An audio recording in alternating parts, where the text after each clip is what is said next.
Hello, my name is Kylie Lorenz. And I am Kendall Schneider. Welcome to our ECS 210 Summary of Learning.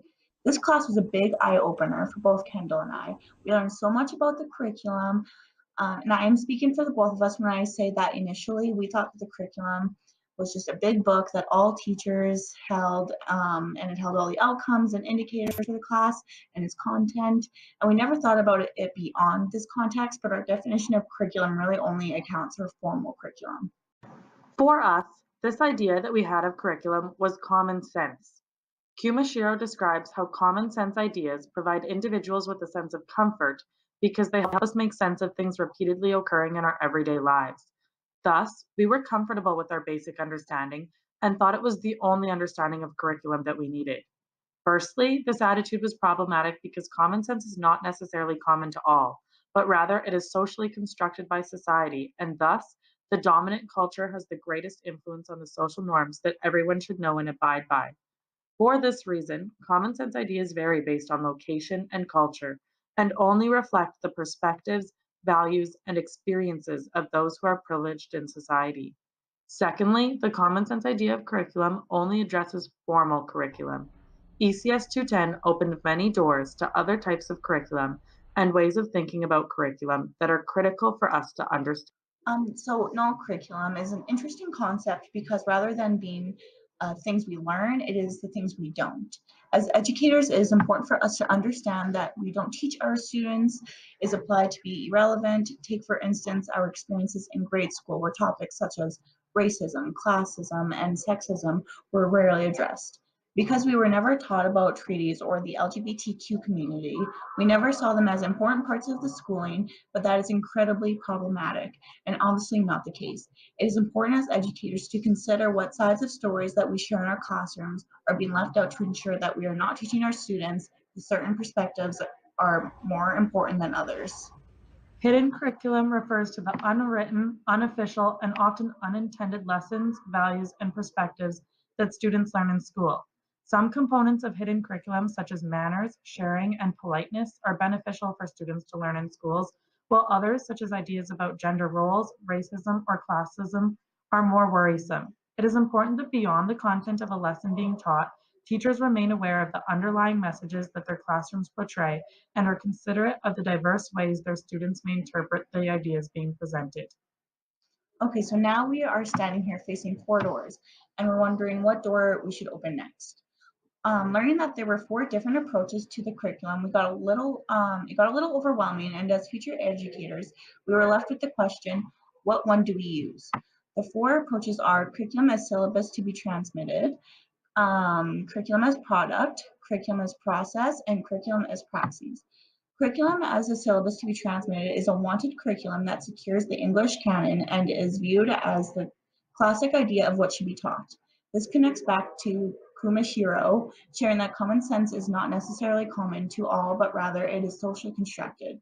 Curriculum as product focuses on the outcomes, and it is fair to say that teachers and students both have no voice in this situation. Viewing curriculum as a product outlines what students need to know and how teachers can achieve this.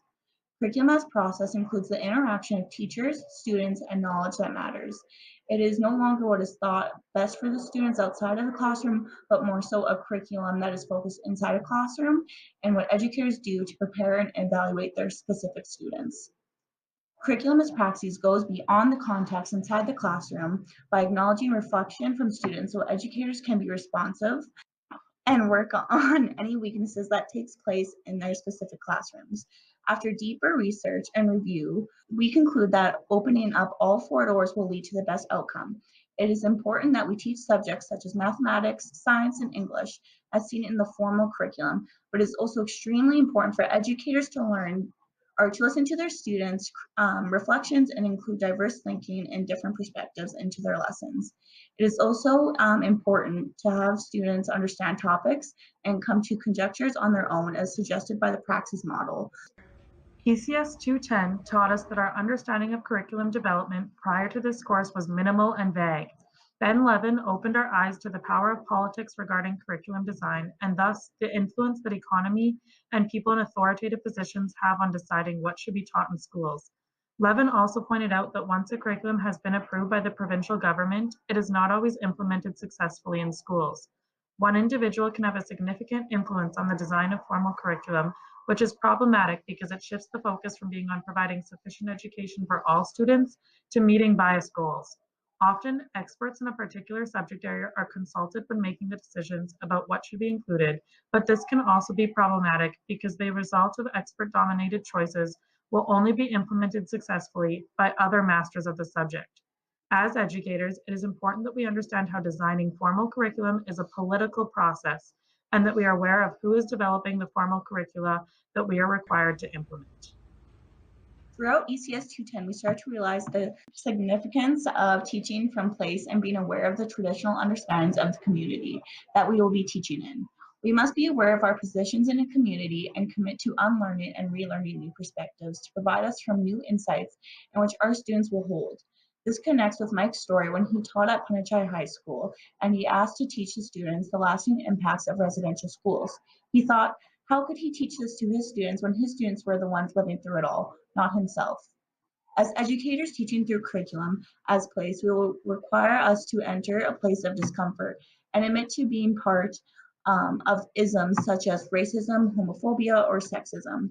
This will not be the most ideal situation to put ourselves in, but is a step where we accept our biases, question those biases, and learn to fight those biases in our classrooms. Treaty education is not only mandatory in the Saskatchewan formal curriculum, and thus our responsibility as educators to teach, but also a very important subject to address in order to move away from teaching colonialism and racism in the hidden curriculum and to stride towards instilling true understandings about the history of our country among our students.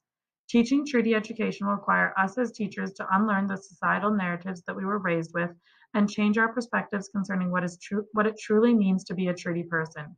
As Canadians, we all inherit the outcomes of treaties and experience the effects of them every day, and thus we are all treaty people.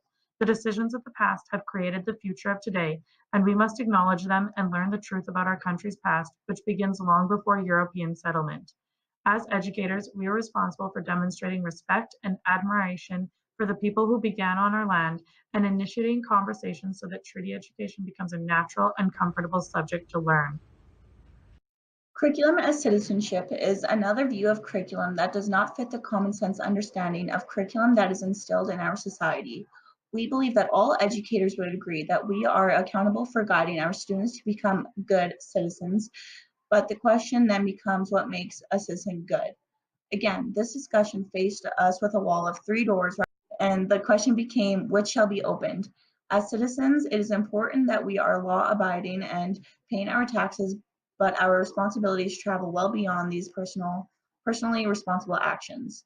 We must also actively engage in activities concerning civic affairs and address the root causes of social issues, which actively striving for solutions.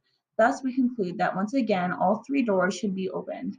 As educators, we must be cautious about where we place emphasis concerning appropriate citizen behavior and ensure that a balance of the three kinds of citizens is being encouraged in our classrooms. Kylie and I are mathematical enthusiasts, and thus we may be caught wearing our rose-colored glasses that allow us to see math as an unbiased subject that all of our students will know and understand.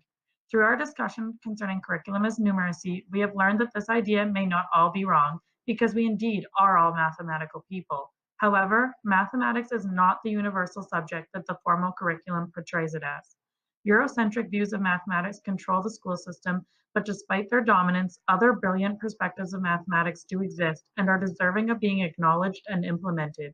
When teaching mathematics, it is important that we are not blinded by the common sense understandings of math that we have become ingrained with throughout our schooling.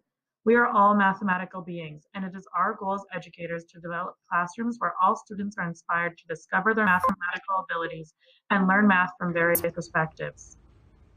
Throughout this course, we have learned that we have biases, and it is important that we acknowledge those biases. As educators, we need to be willing to question those biases and why they exist so we can make necessary changes. It will be our job to unlearn problematic perspectives that have been instilled in us and be open to learning different points of view. In conclusion, Kylie and I have learned that the common sense understanding of curriculum that we initially held only implies formal curriculum and that there are numerous other ways of thinking about curriculum that are important for educators to consider. We have learned that it is okay to feel uncomfortable as educators, and that at times, such as when discussing the socially constructed ideas, normative narratives, binaries, oppression, discrimination, and rebuttals created by the identities that we have come to understand through our upbringings, these feelings will be necessary. By allowing ourselves to feel uncomfortable, we will demonstrate that as educators, we are lead learners who will always have more to learn to be the best teachers that we can be.